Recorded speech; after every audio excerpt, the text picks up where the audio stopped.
Hello and welcome to today's exciting event, which is the public unveiling of the new Regional Studies Association strategy for 2026 to 2030, shaping regional development, mobilising regional research. You'll see on the slide that you can access a copy of the strategy by either scanning the QR code or via the RSA website by selecting the About Us page and clicking on the tab that says RSA Strategy. It is wonderful to have you join us today, both members and non-members, and we very much appreciate you giving up time to be here with us. As a trustee of the RSA, it is a genuine privilege to share our new strategy, one that reflects both our ambitions for the association and our deep commitment to the communities and sectors we serve. The strategy reflects the many contributions we have received, and we are grateful to our former CEO, Alan Kinder, for all his work to both initiate the work and guide its development and formation. It is my pleasure to be your chair for today's strategy launch. We will shortly watch a launch video for the new strategy. This will then be followed by Greta Gansauer, who will say something about how we prepared the strategy. Mia Gray will then introduce how we wrote the strategy. Marcus Atkinson will then say something about how we want to implement the strategy, before I come back in at the end to say a few words about how we will evaluate our progress in delivering the strategy. Once we have heard from our speakers, there will be an opportunity to open up the session for reflections and questions. Before we begin, though, a few brief housekeeping points. Today's session is being recorded, so if you would prefer not to appear on the recording, please keep your camera off. Following today's event, the recording will be made available on the RSA website. Should you have any questions during the session, please use the chat function and we will address these in the reflections and questions section at the end. Please can you preface your question with a capital Q so we can quickly identify questions. We will also invite you to ask questions directly and to share your reflections by using the React button at the foot of your Zoom screen, where you will find the raise your hand button. So Greta, if we can go to you, we'll come back to the video. Thanks everyone for bearing with us. Sure thing. Thank you all for joining us today. So I'd like to say just a few words about how we prepared the strategy, which again, under Alan Kinder's leadership, really got going in 2024 and 2025. So we started with a horizon scanning effort. This included 9 focus groups with different RSA member constituencies. This included the Women's Network, early career researchers and students, fellows of the RSA, and section and branch chairs, as well as RSA ambassadors and research networks. And we hosted a large plenary with 82 participants at the London Regional Futures Conference in 2024. So this was all in an effort to listen to the regional studies community, assess the needs within the community, and generate some data to guide the strategy. So from these focus groups, we had a total of 151 participants, and they were recorded, transcribed, and then I worked together with the RSA staff to do a qualitative code, and we identified emergent themes across 4 tiered concerns. So structural, kind of contextual level concerns and issues, discipline scale concerns facing the regional studies community, organizational level concerns for the RSA as an organization, and programmatic concerns specific to RSA programming, such as grants, webinars, conferences, etc. So through this process, we use this feedback to shape the shared values which are identified in the strategy, as well as the priorities and then the content within those priorities. So I think with that, we can transition.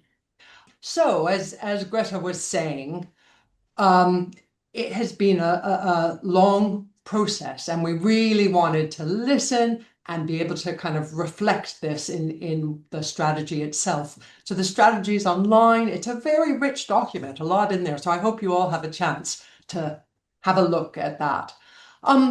So I wanted to just, again, kind of take you through the process, because I think the process is a really important part of this. So Greta kind of explained the listening process. We then had a meeting of the Board of Trustees where we had a strategy away day, and we just focused on all the feedback that was coming back from the focus groups. And we ourselves threw in lots of ideas.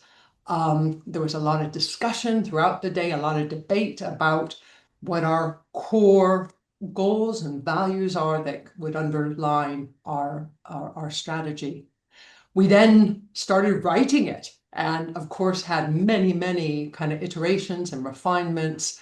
It was very time consuming, but it is a very rich document where we really distilled all the ideas that were in there, and we hope the process of refining all the input into this really allows a clear and salient kind of form of taking all these ideas and kind of making it into a form that we can all get a handle on. Next slide, please. So this slide has our 4 top strategic priorities that came out. Again, there's a lot more in the document, so please take time to read it. But I'll just take you through the top 4, which were really about research and networks, about building our community and building sustainability as an organization. So the first one was about championing high quality regional research. And this is the core of what we do as academics, as researchers, as policymakers, is really about making regional research. And we do it, we communicate it through our publications, through our journals and our books. We champion it through our grants. We communicate it through our conferences. It's such a core of what we are. So that was strategic priority number 1. The second priority was about networks, about strengthening regional research and knowledge networks. And this priority is really about the way in which we promote our connections between academics, between different disciplines, between researchers and policymakers. All this is again, very fundamental to who we are as regional studies and what we do as the RSA. So that was the second priority. The third was about growing and diversifying the regional studies community. And that had a number of components. I mean, firstly, it's about strengthening regional studies in countries where we're underrepresented. It's also about finding ways where regional scholars who are doing regional research but don't necessarily think of themselves as regional researchers can identify with that.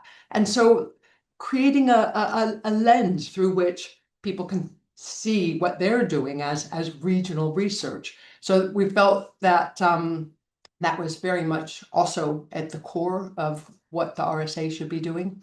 And then finally, our 4th high-level kind of priority was about contributing to a just and sustainable future. And both in the research we do, but also in our organizational choices. And Marcus will talk about this a bit more later, but it is at the heart of a lot of our research, a focus on justice and inequality and regional unevenness, and also about kind of climate sustainability and things. So it's in our research, but it's also, we wanted it to be reflected in how we guide our actions as an organization as well. So I will now pass you over to Marcus. So next slide, please. Thank you very much, Mia and Greta, for that great introduction to the strategy and how we got here. So I'd like to just take 10 minutes or so just to illustrate how we've already begun to put these new priorities into action. And I hope as I go through, you will see how your feedback that was gathered at the very start is now reflected in some of the things we're actually taking forward. So obviously the RSA has a long history of championing high quality research, and we will further develop these opportunities to link policy, practice, and research through to our conferences. We aim to do this by convening research in action and knowledge exchange sessions at conference through processes such as charrettes, which are participatory, collaborative, and live exchanges or workshops to build understanding and encourage dialogue across members who are working in different realms on a shared issue. It's an approach that we've used before. It works very well, and it worked very successfully before in 2016 at the Atlanta conference. And we hope that this action and this stimulus of dialogue will help to feed through to our publications and right through to our policy impact book series. So we really start to champion research, but also it's linked to policy and practice. Another good example that we've recently put into action is the launch of a new RSA grant, which is the Knowledge and Policy Exchange Grant. And this is exciting, a good development, especially as it's built from direct feedback from our members. And if you go back to the listening exercise that we did, there is a lot of mention of policy in there and engagement with policy, and this is a clear indication of responding to that and providing something to allow that to happen. The second major priority is to strengthen the regional research and knowledge networks globally, and to recognise actually that we are underrepresented in some areas of the world and work to address that. And India is a good example. And so we've begun a concerted effort to support the work being undertaken by researchers in India, by our members in India, through direct support for them to organise online and in-person events that underpin the networks and to help facilitate the exchange of ideas and the research knowledge at a grassroots level right through to senior academics level to generate that energy that we need in India. So I'm very excited about supporting that work there. In Europe, of course, the RSA has had a significant output and interaction with Europe and the European Commission for many, many years. And our work in Europe is, of course, important and relevant to our global regional studies communities. And to reflect that, we've now incorporated our European Foundation within the wider Regional Studies Association to continue to build opportunities for exchange and research and knowledge networks. And we've also committed to running a whole series of research and policy dialogues in Brussels. Another good example is the launch of a new startup grant. Obviously, the RSA has long recognised there are differences based on, in terms of opportunities, based on where you are from. Things like access to data, to literature, opportunities to conduct field work, and of course, routes to publication. So the startup grant is a really clear example of how the RSA has responded and worked to create conditions for researchers to thrive wherever you are based. So, of course, the RSA is a diverse global membership with many different types of partnerships, many different types of members, and that is a genuine strength of the association. But of course, there is always more we can do to ensure that the RSA remains a welcoming, inclusive, and of course, a natural home for everyone in the regional studies field. And to support this ambition and support this work, we're investing in a new technology platform, which I grant doesn't sound very exciting, but it is, because it will have a direct impact on how we can support you, our members, to connect, to network, and to communicate. And it will support our partnerships as well. And partnerships and collaboration is at the heart of our new strategy. And we are already seeing partnerships in action. An example is the work we recently concluded with the Urban Affairs Association in Chicago this year, where the RSA contributed to 9 sessions through a dedicated RSA track. And we're pleased to welcome the Urban Affairs Association at our upcoming Gothenburg conference next week. It's also an example is the work we will be doing in February, where we will participate with the American Association of Geographers annual event in New York. And this October, back in Europe, we'll join the OECD and the European Association of Development Agencies at the European Week of Regions and Cities in Brussels. So this investment in the membership platform will allow us to better serve you and support a range of new engagement opportunities that you've asked for, particularly in things like supporting post-conference attendee networks and connecting, better serving you to connect directly together. And of course, to support this work, the RSA has invested in a new head of partnerships and engagement, and that is me. You're looking at him, currently filling that role, and it's a great privilege to be here and to serve the regional studies community. I hope I get to meet many of you in the future, those that I haven't already. So moving on to the final slide from me is the 4th strategic priority, which is a transversal priority. It runs through everything we do. And it, as well as Mia talked about how it reflects some of the core values that we share in terms of commitment to building a better and more just, more equitable and sustainable future, something that we all can unite around. There is also obviously a very practical element to it in terms of how we operate. So I've got some examples of how we've already moved forward in terms of meeting sustainability goals. For example, we've moved all of our RSA journal publications to digital, which has eliminated 40,000 print copies, which were once shipped around the world.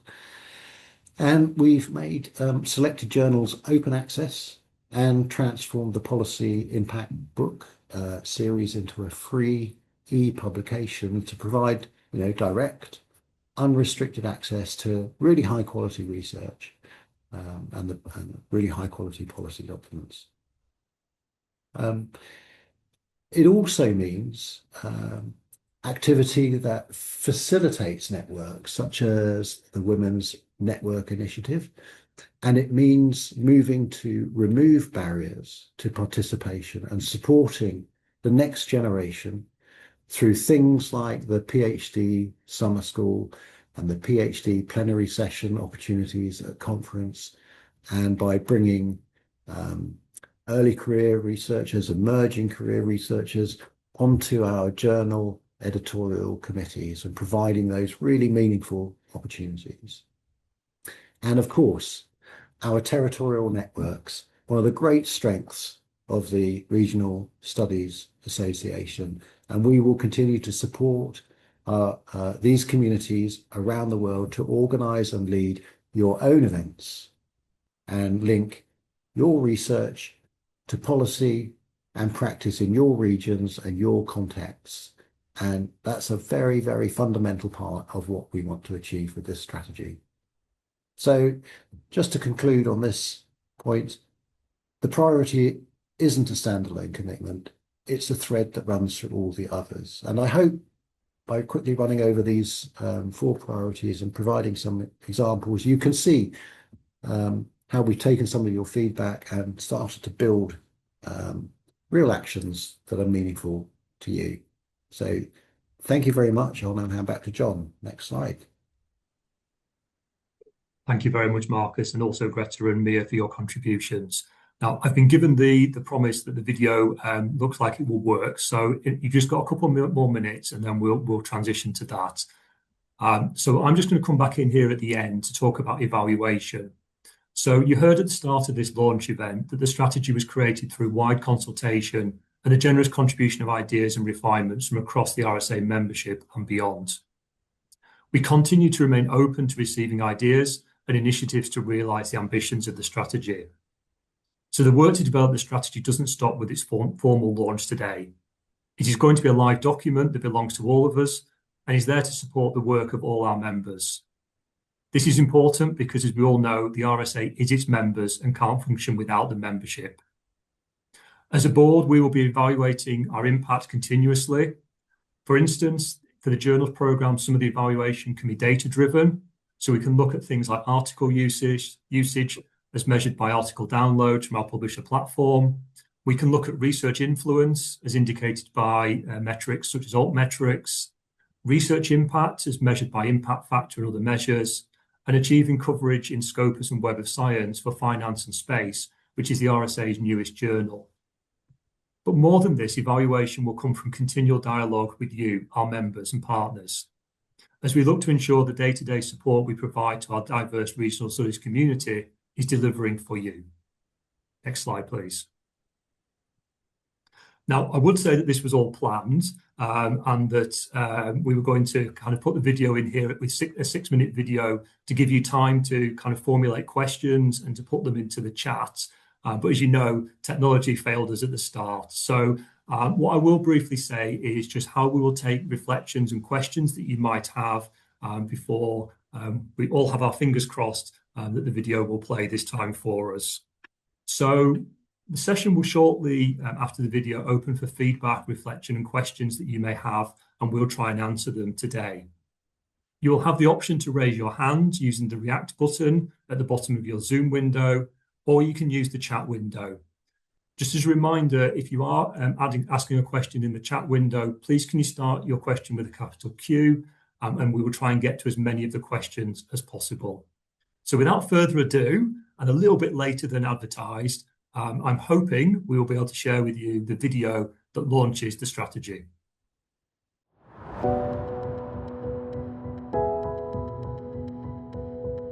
I think increasingly the problems that we're experiencing in cities and regions are becoming much more complex. And in that sense, it's appropriate to think beyond single disciplines, beyond single sectors.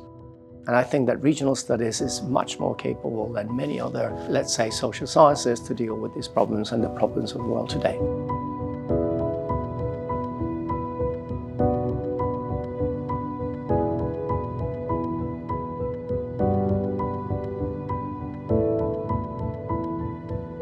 The Regional Studies Association is an association that actually deals with regional problems that happen all over the world and tries to solve them. I think regional science, planning, and policy are absolutely essential for the future. We can see now with the technology that we have that there are gaps, that there are opportunities, and there also are threats. And also the reason why I think regional studies matters a lot is because all of the problems that we see at a global level has some sort of spatial dimension to it. But in today's world, there are some particular social, political and economic challenges that we're having to address. Talking about things like regional inequality, we're talking about in terms of things like being left behind and stuff like that. We're also seeing a lot of work right now around resource geopolitics. If we think about things like climate change, economic productivity, health inequalities, all of the regions in the world experience these challenges differently. These are issues that are of unique relevance and importance to practitioners locally, regionally, but also nationally. So in thinking about national policies, international policies for well-being and development, economic development and so forth, are we really taking account of place? Is it place sensitive? Is it informed by regional thinking?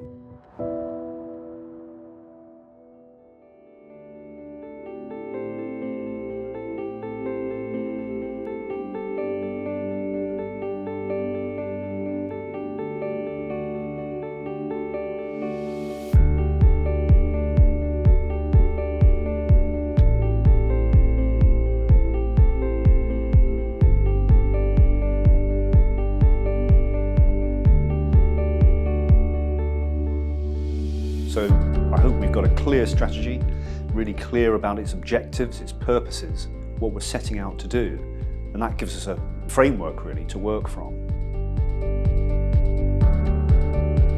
So the Regional Studies Association is essentially a membership organisation. We are here to serve our members. We have about 1,400 across 80 countries, all with different views of the field, their position in it, what they view as important, and it's right and proper that we consult those full range of members in shaping what we do in the future. How do we get a sense of pulling that together? What is it collectively we're trying to achieve here? So our strategy helps to do that. It sets a direction, gives us a sense of the key priorities, helps us organise what we're going to do, and it helps us to think really carefully about how we resource those things. So look, we're here for a purpose, and we want to pursue that purpose with energy, collectively. And that's really effectively what a strategy does. So we've got four strategic priorities. One is to champion high quality regional research. And of course that's the basis of who we are. The second one is to strengthen those regional networks, regional research and knowledge networks, which are very much sort of part of our DNA. We want to grow and diversify our membership, but we also, fourthly, want to contribute to a just and a sustainable future.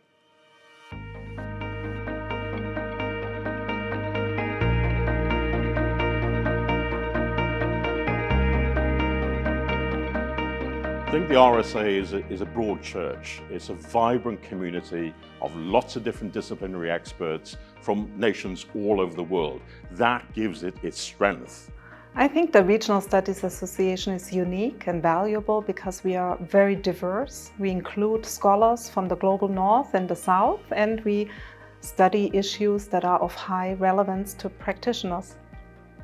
And in the future, I hope that we become a bit better about engagement and transdisciplinary work. What I mean by that is that we become much better at making a dialogue with practitioners, with policymakers, addressing our research, transferring our knowledge into policymaking, but also local communities. My hope for the Regional Studies Association is first that it will keep on doing what it's doing so well and has been doing so well for many, many years. But second, that it will continue this idea that we as academics can make a difference. And it can become a broker between us, academics, decision makers, and society in an even stronger way than what it is doing now. But on top of that is a place where we'll come together to discuss those problems, find solutions, and while we're doing that, having a lot of fun and enjoying the experience.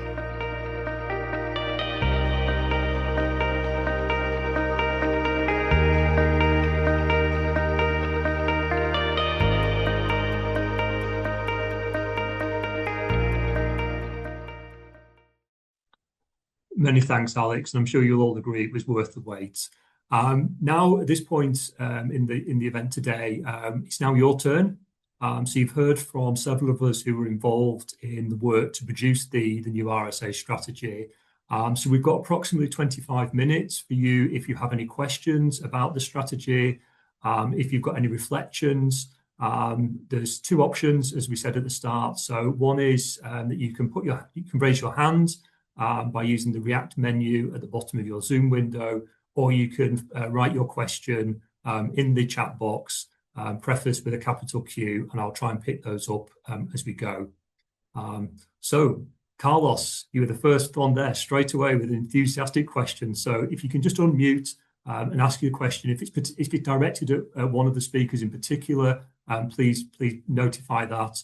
Otherwise, we'll leave it open for one or more of today's speakers to respond. Thank you. Thank you. Thank you, John. Thank you all. I think it was an excellent session, excellent video, by the way, and it's clear that it was a very meaningful process. So thank you again. I have two points that I'd like to raise. The first one is that as a member and a territorial rep, I have seen that partnerships really are starting or continuing to be at the heart of this strategy. So I congratulate you on that.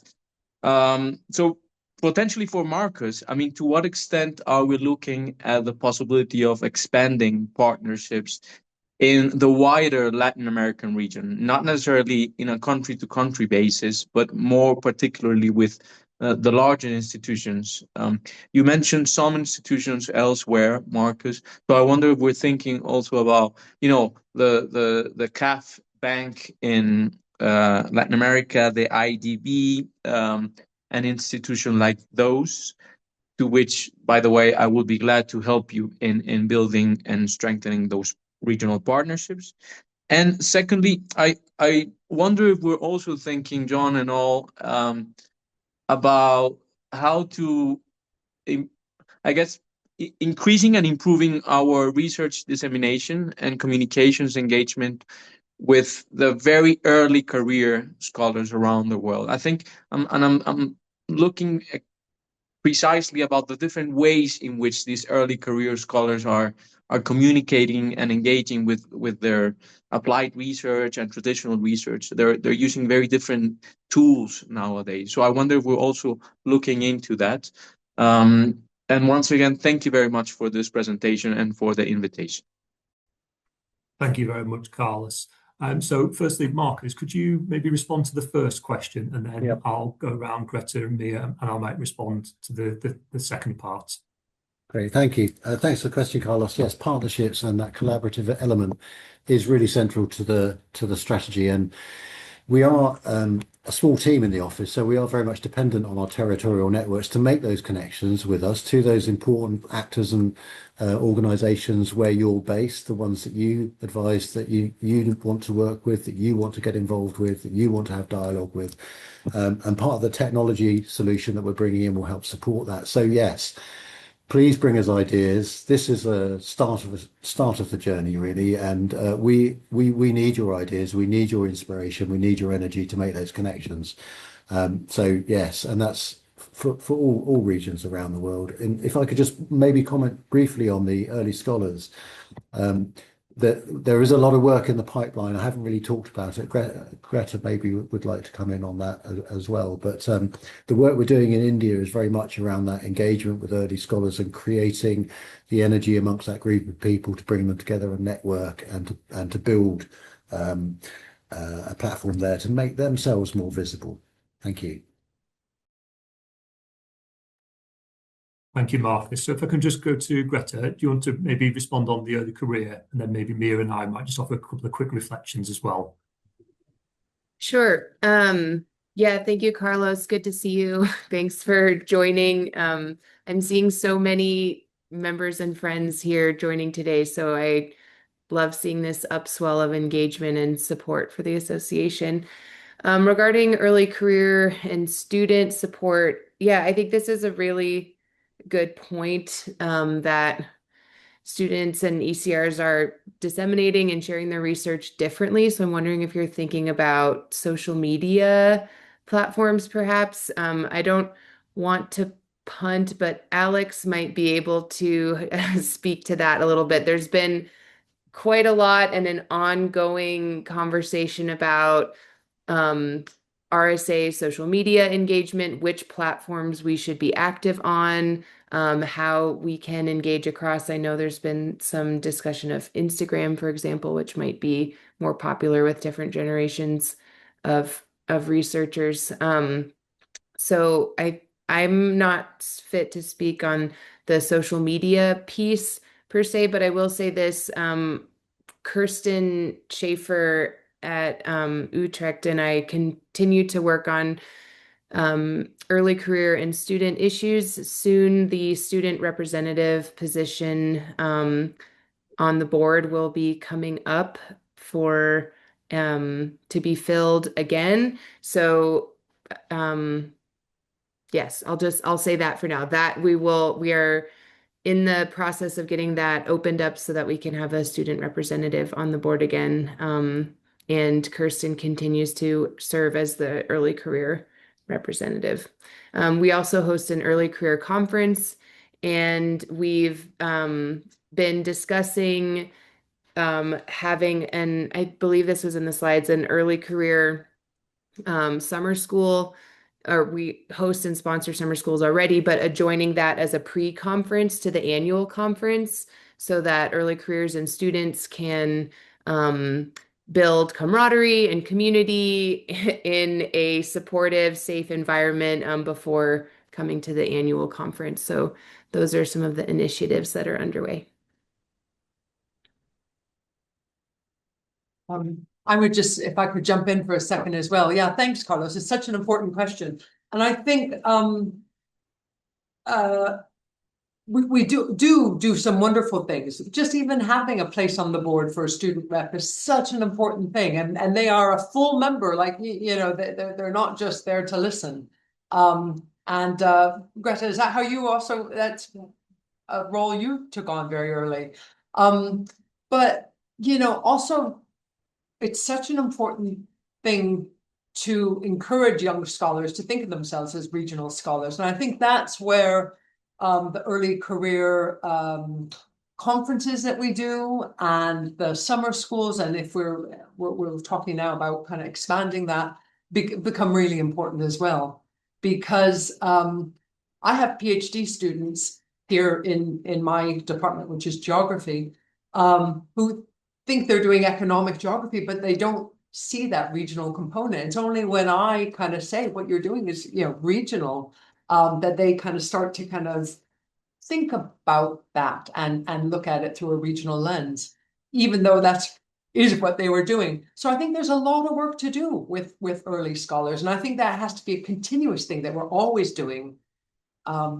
That's, you know, so it's important to put time and resources into that, I think.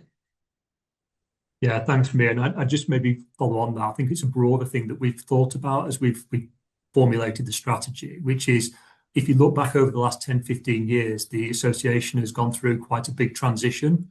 And that transition is that there was a recognition that the membership was more mid and late career academics, and that the future of the association is always that new lifeblood of early career researchers, from students to PhD to early career academics. And a lot of the focus of previous strategies has been about that renewal of the RSA and its membership. And you see various initiatives that the RSA has done to do that. So I think what we're conscious of as a board and as an association is that those early career scholars do become mid-career and eventually senior career. I was once one of those early career academics.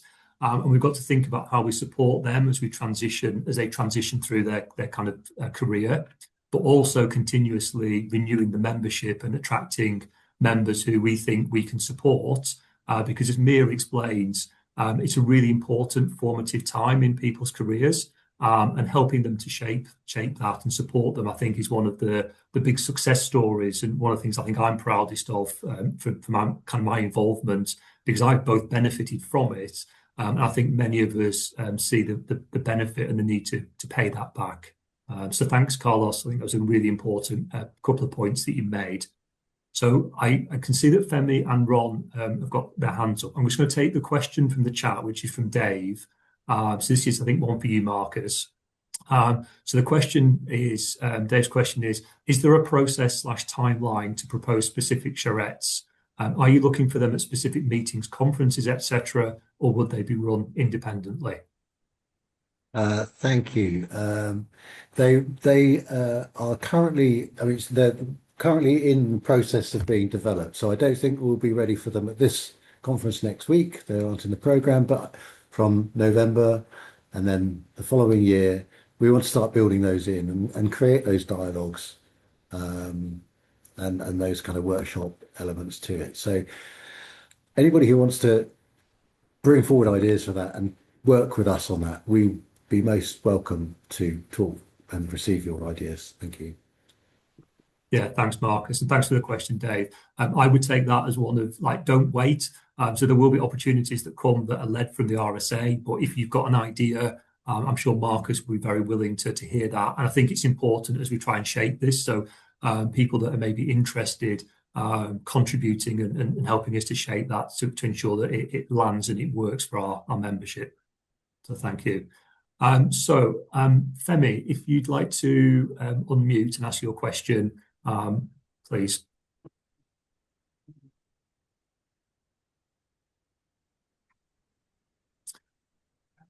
Femi, if you're trying to speak at the moment, we can still see the mute sign on your profile, so you're not unmuted at the moment.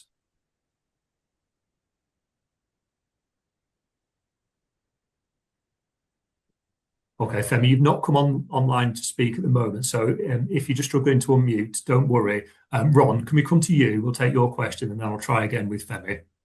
Okay, thanks very much. First of all, thanks for the opportunity to engage in this Zoom, and also congratulate the team for obviously a lot of work's gone into preparing the strategy. As someone who joined the Regional Study Association as an undergraduate, so that's many decades ago, it's been fantastic to see how it's evolved and expanded and so on. So that's all great. One thing, the question I had, or more a point, I guess, was that there was no mention in the presentation of the journals and what the board, the group saw as the future of the journals. You know, whether they're happy with the journals as they stand, or whether they feel there's room for sort of development and expansion and improvement. I'd be very interested to know. I mean, we live in a world now where over the last few years, there's been a real expansion in the number of journals and the rebirth of certain journals, like, for example, Advances in Economic Geography, the German journal, that in a way compete with, to some extent, with regional studies. And looking at the 5 major journals of the RSA, regional studies itself has a good citation. It's maintained its level. The rest barely make a citation impact of 2. Now, that may not be a problem. A citation is not everything by any means, and I fully acknowledge that. But I just wonder whether there was any discussion of the journals, because no other organization I know of in the sort of humanities has 5 journals. So we are quite exceptional. And it raises its own set of questions and problems. So I just would like to know whether there was any discussion of the state of the journals, and because we may be happy with those, but just to air that question. Thanks. Thank you very much, Ron. So as one of the Deputy Editor-in-Chief of one of the RSA journals, I'm happy to take the kind of initial thing, and then maybe if anybody else would like to kind of follow on that please do so. So Ron, I think it's a really important question. I think we always feel that with the journals and the publishing landscape is that there's always some pressing agenda at any one time. So if we went back 5 years, there's lots of discussion around things like Plan S. In the current landscape, there's a lot of challenges in the publishing landscape, but also opportunities. So yes, there's been quite a lot of discussion, both as part of the strategy, but also through the Journal and Publications Committee about the consolidating the things that we do well in the journal space, but also trying to capitalize on opportunities, but also making our journal portfolio resilient to some of the challenges that are clearly upon us. So I think the thing that I would say is that the unique position, as you say, is that the RSA has a portfolio of journals. We're not alone in that space, but I think as a learning society, that puts us in a very different position. But also our journals are at very different stages of maturity. So Regional Studies is celebrating its 60th anniversary next year. And then we have journals like Spatial Economic Analysis and Territory Politics Governance, which are through their early stage and kind of transitioning into, I suppose, their midlife. And then we've got new journals like Finance and Space. So one of the things that we're always mindful of is that we can't adopt a one-size-fits-all approach for the RSA journals, albeit they are all under the RSA banner. But there's an element of what we do for the journal portfolio, but also recognizing that each journal serves a different purpose and is at a different stage of maturity. And there'll be obviously ongoing news about how we're looking to develop both the portfolio, but also individual journals. So I hope that answers your question. I don't know if anybody else would like to respond to that, or we can move on. Actually, I can see Tom's got his hand up. So Tom, you're perfectly placed to answer this. Yeah, thank you for your question, Ron. And so just for everyone, I'm head of publishing at the RSA. The RSA has 6 journals actually, not 5. Yes, but but it is obviously a significant portfolio, and it's it's really key, I think, to across all four of those priorities that have been identified for the strategy, really keen to helping drive those and also reflect the success of those over the 5-year period. As John has said, the journals are at different stages of their sort of life cycle, if one wants to refer it to that. I think the journal where there's obviously regional studies, which is the longest established, and then there's the journals which sit in more kind of niche spaces like territory politics and governance. But then there's regional studies, regional science, which is which is a broad journal, and I think has a lot of potential to publish high quality research, but publish more of it from and for the RSA community. So I think that in particular is a journal where we would like to see that sort of grow, but grow, I mean, in terms of both quality and quantity of what it publishes over the coming years. And there are various mechanisms to help it do that, and I think that special issues is going to be a part of that. We already do. I think we ought to do more of that. But just over the last year, we've made a lot of work, and the editorial team have put a lot of work into just improving the peer review times for the journal. They were quite slow, so we've kind of put quite a lot of effort into that, with a view to hopefully making the journals, provide a better service and be more attractive for the RSA membership. So I think that is, there's other things, but I think that is one journal which I'd just like to highlight that we think is going to be something which we will be working on over the next few years. Thank you. Yeah, thanks. Many thanks, Ron, and many thanks, Tom, for putting your hand up to also come in and respond to that question. So I've got a hand up. I hope I pronounce this right. I don't know if it's Dora or Theodora. So if you'd like to ask your question, please. Yeah, good afternoon, John and everyone else. This was a very interesting remark from Ron about the journals, and it makes me kind of reflect upon what you were saying earlier about the unidentified regional researchers on one hand, on the other hand about the charrettes and the interdisciplinarity that this brings. And it's also about the type of analysis that we usually do in regional research. A lot of us do a lot of quantitative analysis, but for instance, when we're going into interdisciplinary realm, then we might go into humanities, as you mentioned, Ron. And there are a lot of qualitative researchers in humanities, I would know because I recently come out of such a group, that don't think themselves literally as regional scientists, but they actually are.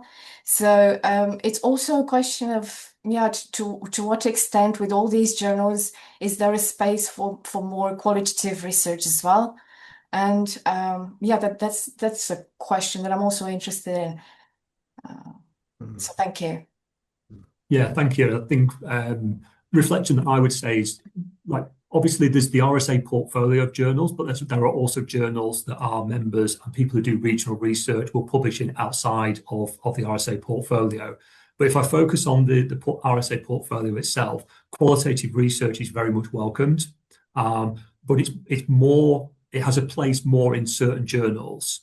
So a journal such as Spatial Economic Analysis is definitely a journal which is focused on quantitative research. So if you submitted a qualitative paper there, you would notice just by taking a look at the journal and the editorial board that is very much a quantitative focused journal. A journal such as Regional Studies tends to sit in the middle of the RSA portfolio. So it publishes research both on maybe the economic processes to do with regional development, but also the political governance aspects. But it also includes the whole range of methodological approaches. So you can publish quantitative research, qualitative research, research that maybe has a more humanities angle, maybe a more social science, or it really doesn't matter. So I think Regional Studies is one that sits in the middle. You've then got another journal such as Territory Politics Governance, which is probably more qualitative in terms of its focus. Again, that doesn't mean that they don't publish quantitative papers or quantitative research, but each of the journals has a particular flavour. And whether you're a kind of more quantitative, more qualitative, or in that interdisciplinary space, I think one of the beauties of the RSA portfolio is if you're doing research around regions, you will be able to find a journal or journals that will be interested in your research, and you'll have the opportunity to publish there. Does that answer your question? Yes, it's actually for a lot of people that I interact with here. I recently interacted in here. I'm both qualitative and quantitative, so I came from originally from economic geography. But this is very informative, so thank you. Thank you. And Greta, I've seen you put your hand up, so if you'd like to maybe respond, and then I'll take Femi's question, which which they've put in the chat for us. Great. Thanks, John. I think that laid it out really clearly.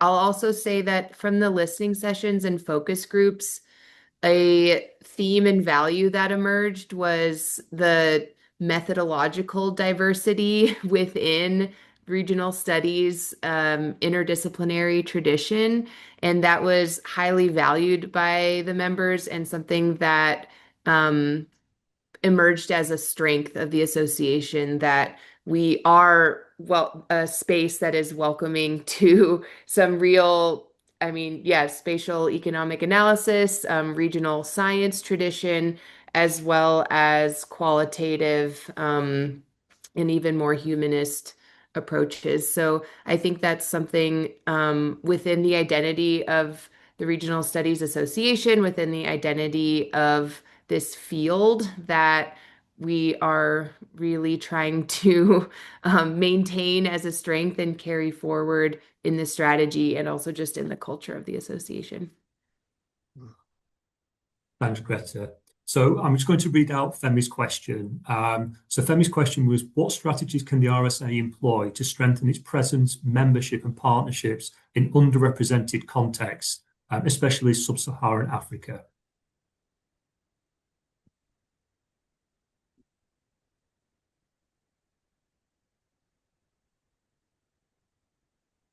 Okay. I don't mind taking the first go at this one. Sorry, I couldn't go hear on. you there. Go on, Do you want me to Marcus. say that, John? Yeah, perfect. Yeah, okay, sorry. Thank you. Yeah. I mean, I know we have people on this call who know an awful lot about Africa and have specific interests in supporting our work in Africa, and we've had some meetings and talks around that. And I think the underlying thrust around, in terms of the strategy, it's very clear that we are there to support networks, we are there to build diversity, we are there to generate the connections that are necessary in order for places where we are underrepresented to self-organize. And that's where we need to go. We need to provide the platforms, the infrastructure, the grants, the support for activities, for symposiums, for small conferences, for training, to allow that community to come together. And myself and Alex Holmes, who's on the call, who looks after our membership, would be very pleased to continue that dialogue with people in the room that we've already met, and with others who'd like to talk to us about ideas and initiatives that they'd like to see us start. If we can, if we can, it's in the strategy to shift the dial. So we're here to do that, and I'd be very excited to help wherever I can. Thanks, Marcus. And I think, Femi, you've kind of touched on something I think is really important to the future of the Regional Studies Association. So we're very aware of the important role that our territorial networks play in the association, and that they have an important voice in not only the shape and the direction of the strategy in the association, but also the territorial rep kind of lead has a place on the RSA board, and certainly can talk from experience that we spend a lot of time as a board thinking about opportunities, but also trying to make sure that the various activities that we do are as open and as inclusive as we can make them. I think it's fair to say we recognise that we've still got work to do in this space, and we're very keen to hear ideas and to think through ways of working with people to see how we can make sure that what we do serves as wide a community as possible, and that we recognise that kind of one-size-fits-all approach doesn't work, because what might work for a European or a North American or an Asian audience may not work for an African or a South Latin American audience. So we're very keen to make sure that we do everything we can, but we're also keen to be held to account for what we do. I think one of the things with strategies and being a membership organisation is the importance of being challenged on what we do, and also making sure that we take up opportunities and make sure if there are things that we can do and should be doing, that we do so. So please do engage with any of the board members or members of the RSA team. So Marcus, I'll give the last word to you. Last word, I should just come back with a practical step that we're doing in order to facilitate that, which is that we had paused the recruitment of ambassadors generally, and we had slowed down some of the development of territorial networks. So that has changed recently, and we are now back to where we want to be, which is to support ambassadors, the recruitment of ambassadors in the areas where we don't have them. So perhaps some people here would like to be ambassadors in your region. Please consider, and also to chair territorial networks if there isn't one where you currently are. Thank you very much, Marcus. So it just leaves me to conclude today's event. I just want to start by saying a few thank yous. So firstly, thank you to Greta, Mia and Marcus for joining me as presenters for this launch event. Thank you to the RSA team, particularly Alex, for all the hard work, not only for today and enabling this session to take place, but also for everything that you do for the association and for us as members and partners in the work that goes on. Thank you also to those of you who were brave enough to put your hand up and ask a question. You made my life as chair very easy, so that's very much appreciated. I do just want to kind of finally conclude by saying or reiterating that this is not only the strategy of the board of the RSA and the team that were involved in putting the strategy together over the last 12 or 18 months. This really is yours and our strategy. We can't deliver it on our own. We will do everything we can as a board and as trustees of the association to put things in place to help you and others to get the benefit of what the work of the RSA. But one of the things I'd just like to say is I think Carlos hit the nail on the head.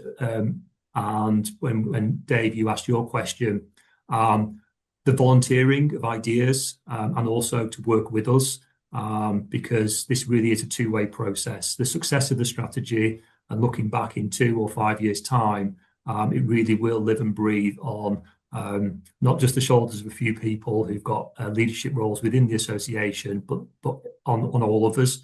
And when we can all play our role, whether that's a small way or a large kind of contribution, they all matter. So thank you very much for your engagement. Do please read the strategy. It is very nicely put together. It looks very appealing, and hopefully it's an enjoyable read for you.